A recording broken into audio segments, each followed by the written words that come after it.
Well, I do, everybody.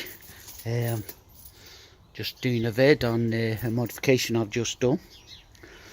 I've had the Seal Tech quickshifter on now, and when it's good, it's good. But sometimes it's fucking bad. The best way to say it's inconsistent. And it's just my humble opinion, regardless of what settings you do or where you put it.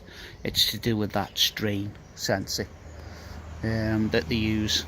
Fair enough, mine's the early model, but I think it's a latest strain gauge on it. But that's just my humble opinion. It's inconsistent. When it's good, but it's inconsistent. So I've been fucking working different positions, different settings. I think I finally hit as good as I'm gonna get now, and so far it's been damn near perfect from 3,000 revs up. And what I've done is I've changed to a GP shift, and basically what that is 1 up and then 5 down. So your quick down shifts, you're pressing instead of lifting up with your foot. I mean, to be fair, half my trouble is probably an inconsistent lift up with the foot when you've got boots on or the like. But taking the quick shifter aside, this GP shift pattern is so much fucking better. I just cannot believe how much better it feels to change down when you're changing up, when you're pressing down. It's fucking brilliant. Regardless of the quick shifter.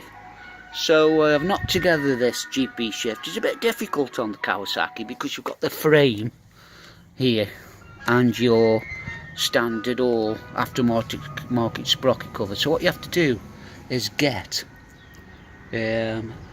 from our little Chinese brothers this extension piece. You'll need one of these, they're like universal joint, rose joint, with a left hand thread, and make a spacer. Spacer is basically to just clear the gap between the frame, or else you'll be rubbing on your paintwork. And nice and free. And it's so much better to change down gear by pressing down.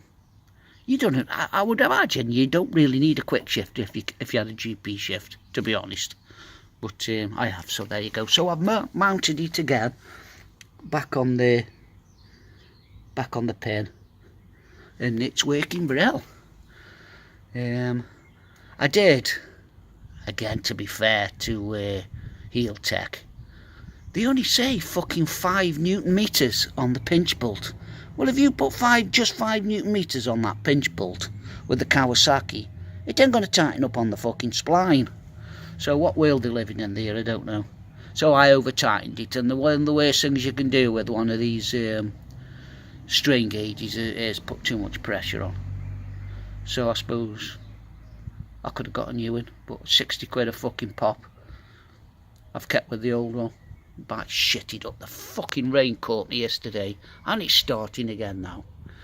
But anyway, back to the quick shifter. Butter smooth, because boots on or whatever you've got on, when you're pushing down, you can just have a constant pressure, which what it needs a setup, in my opinion, needs just a constant, not a fucking or a tap or a fucking big push up.